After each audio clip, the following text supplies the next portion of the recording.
But no, it was fun. And yeah, we did indeed watch Tusk, which I've been begging you to watch for like the last year because of how fun it is.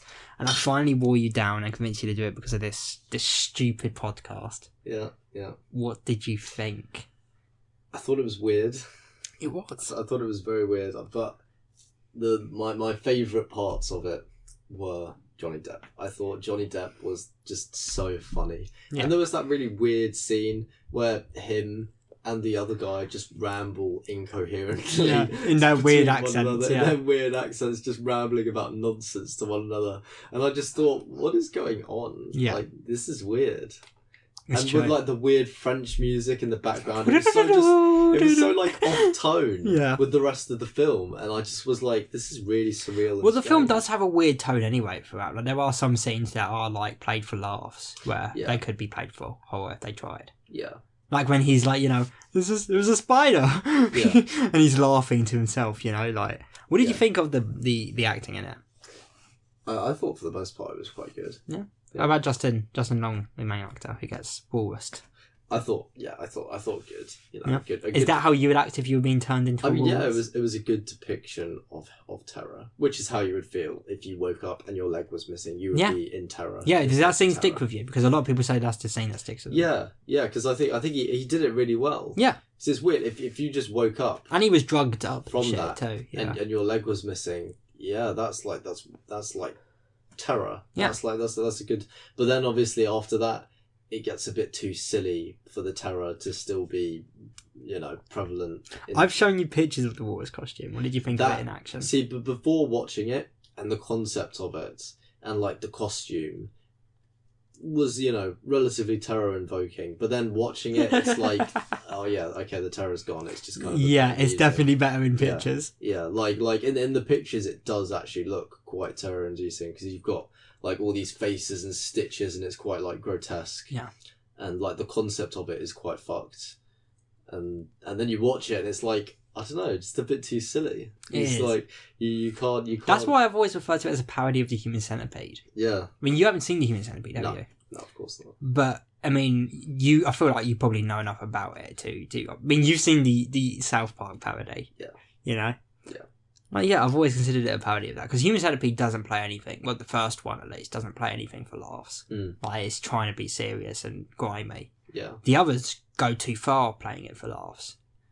Although they try and be serious with it on occasion. The Human Centipede, it's as ridiculous as being. Is it? Actually, to be fair, that's a good question. Is it as ridiculous as being stitched into a walrus costume? Yeah.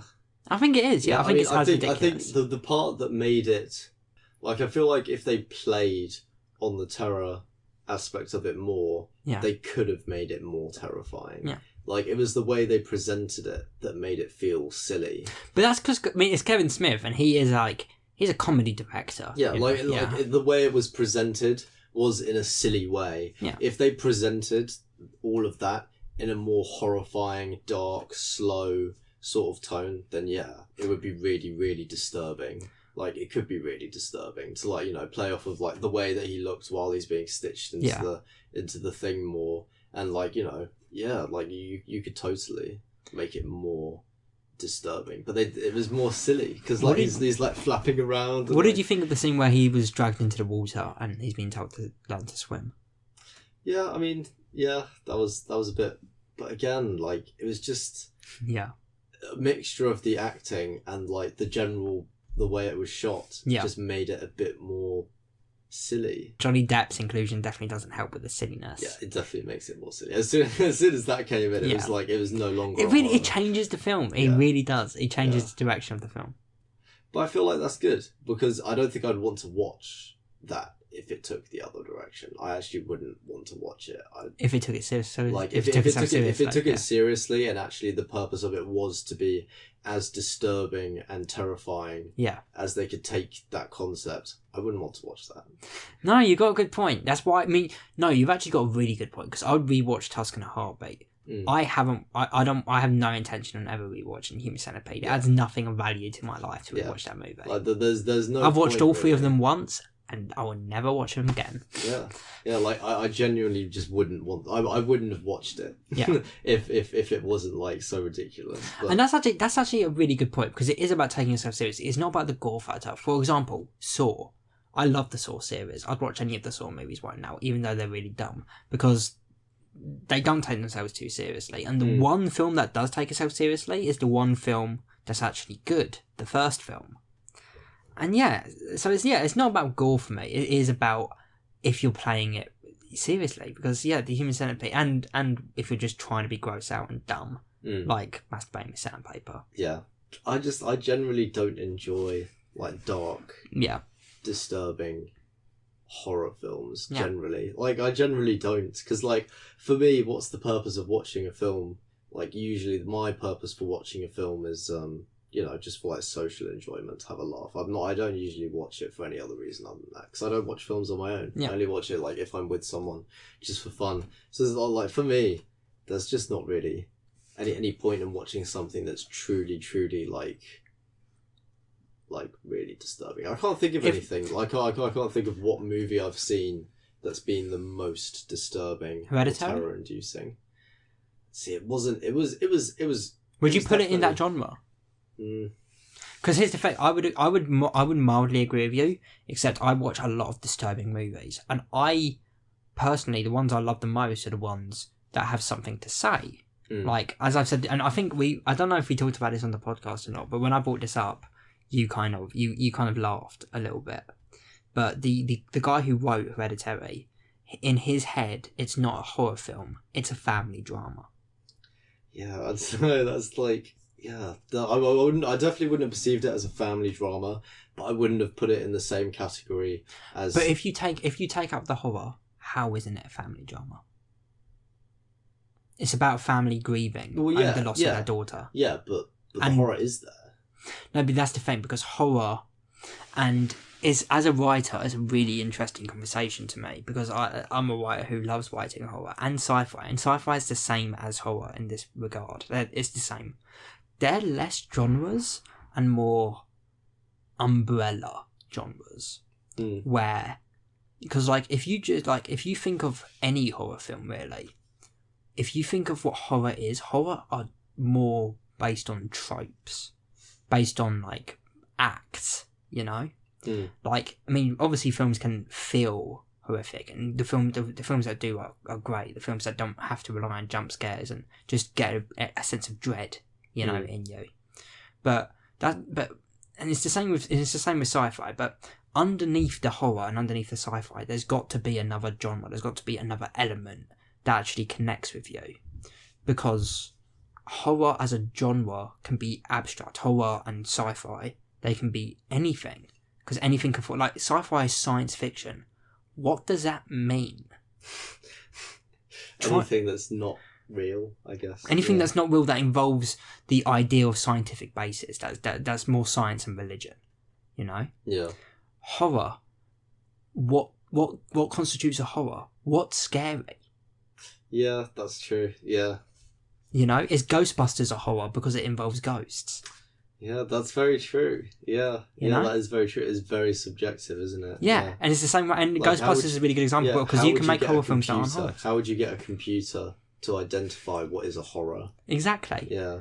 But because of the basis of what the story, because Hereditary, again, if you take out the horror, because the story is about that, if you take out the horror, it's a family drama. And that's why he wrote it like that, because the horror doesn't come out of the story. I mean, it does, but it comes out of his directing and the way he's telling the story.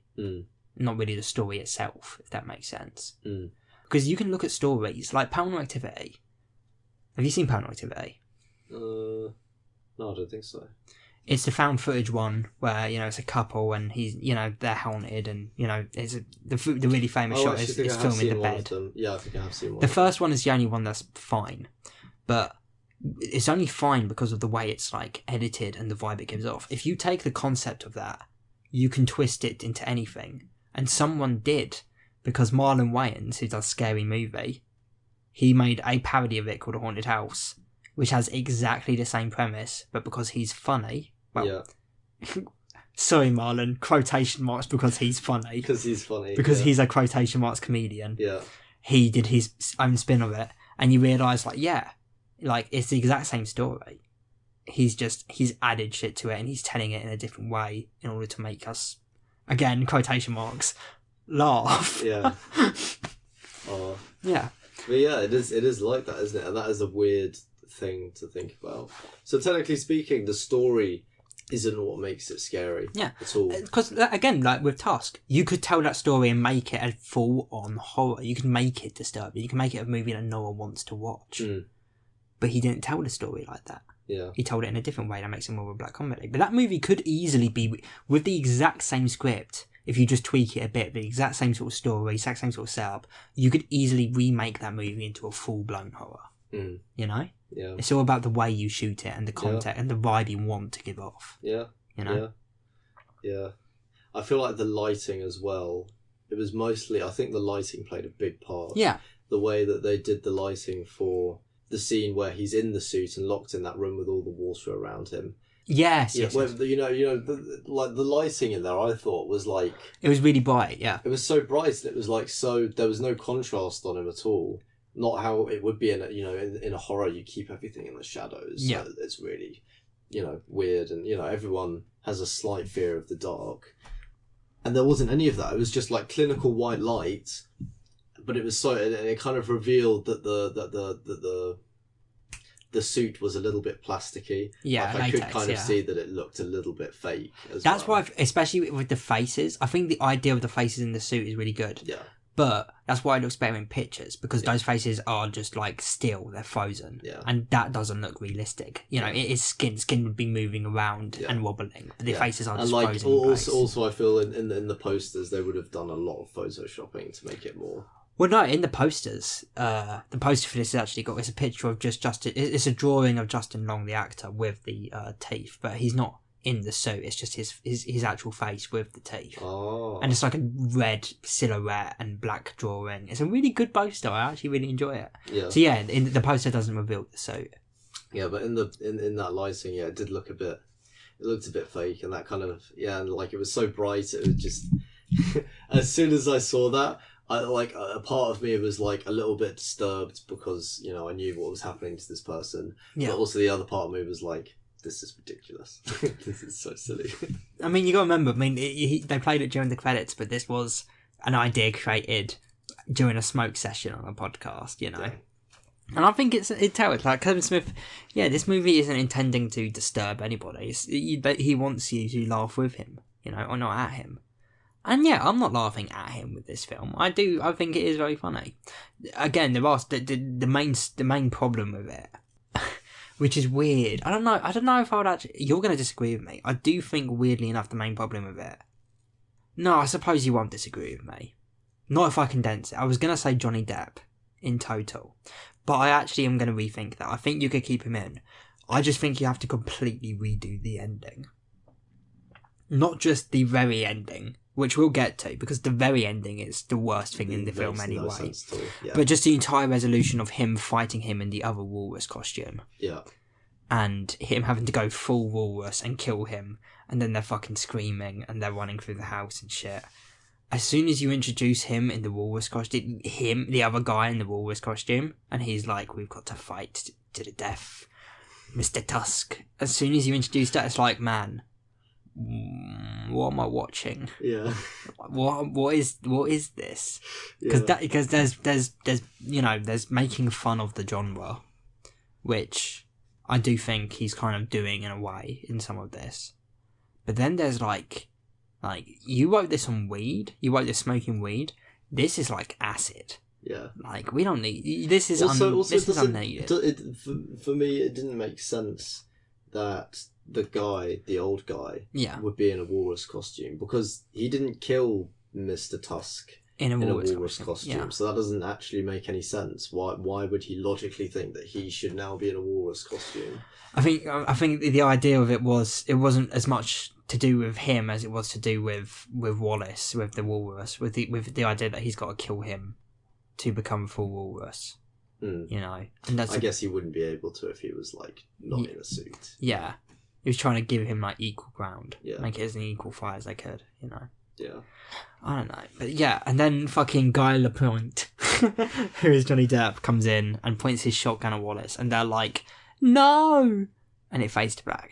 And then we come in 1 year later to love interest and kid from Sixth Sense, which is what they're called in the film. It's really unusual. Yeah, that's their names in the film. Kid from Sixth Sense. Yeah, the kid from the Sixth Sense, remember? Yeah. He was in this. Yeah. And they go into a exotic animal wildlife exhibit or something, and they have a newspaper, and they're like, they go to a pen, and there's a dirty pool that has some of the objects from the pool in the lab, which I did think was cool. Yeah. And a fucking dirt hut. Yeah. And they're like, Wallace, it's okay, it's us, Wallace. And then he shuffles out. No, they throw the fish. Yeah, they revealed that in the newspaper was a raw fish, which humans, you can eat raw fish, but not that sort of fish. Not with the skin and and they throw it in, and fucking Wallace comes fucking crawling out, and as he's fucking snacking into the raw fish, she just goes, Wallace! He comes out, and he looks up at her. And they do a dumb little flashback that shows that he used to cry. He was a manly man. She's saying like, oh, you cry to animals don't cry. Crying is what makes us human. Yeah. And then he sheds a little tear. Yeah. And he waddles back into his mud hut. Into his little mud hut, like a walrus. Yeah, like a walrus. Even though he is a man. He is a man. He is a human He is a man, man. and what's happening is completely illegal. Where are his parents? Yeah, where are his parents? That's a good point. His parents don't care that he's a walrus. Because, don't get me wrong, I actually completely believe that this dumb-ass love interest and kid from Sixth Sense could have totally decided, yeah, let's do this. Are you telling me this guy's mum and dad looked their little walrus son in the eye and were like, man, you should live? He's not just a little walrus son. He is a man stitched into the skin of dead people. He is in a human suit. You would have horrific scars. Yeah. And no tongue. Like we saw there was like a shot where we actually saw what he was like. Yeah, he'd stitched his elbows to his sides and like he'd fucked up his fingers too. Yeah. And he has no legs. Yeah. And again, no tongue. And I mean, he'd been in an asylum for the rest of his life too. You would completely. Not want to be alive, would you? No. I would personally regret. Like, obviously, that's the worst thing about it. You couldn't even write it down because he fucked up your hands and fingers too. Yeah. So I'd just be like, kill me,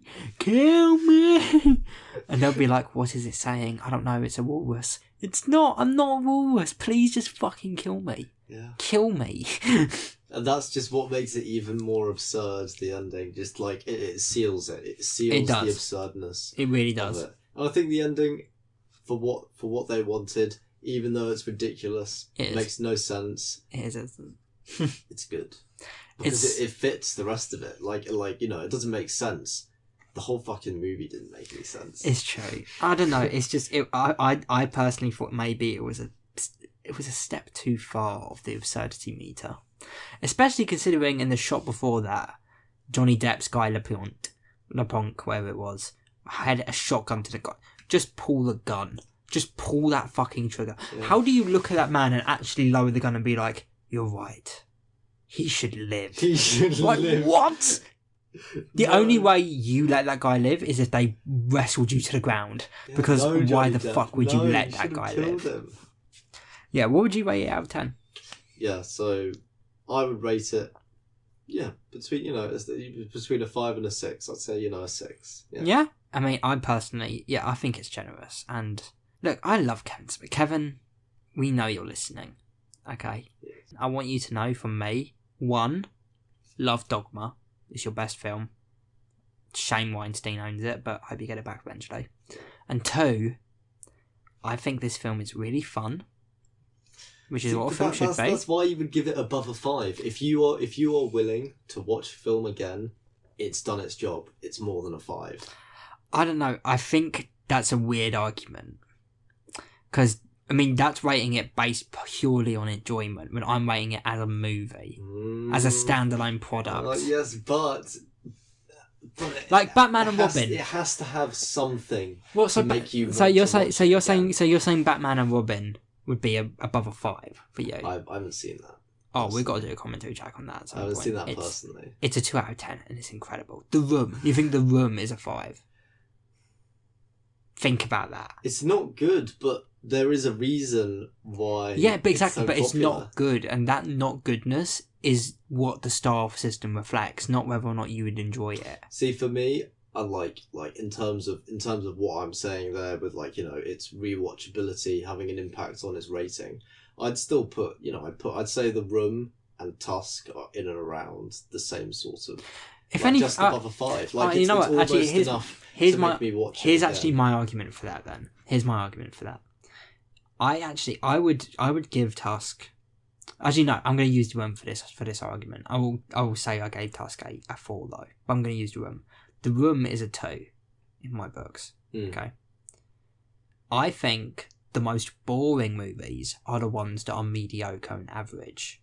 The ones that you don't want to watch again, not because they disturb you, but because they're like any movie. A Captain Marvel or a Black Panther, for example. Don't be wrong, fine movies. I would skip them. An Ant-Man, those sort of movies. Yeah. Those are 5s. Because I actually think a 5 rating is worse than a 2 rating, depending on how you look at it. So you're looking at it from different... Yeah. I see. Yeah. I think the higher you go on both sides of the spectrum, the more enjoyment you can find. Yeah. Yeah, that's a good way of looking at it. Yeah, that is a good way of looking at it, yeah.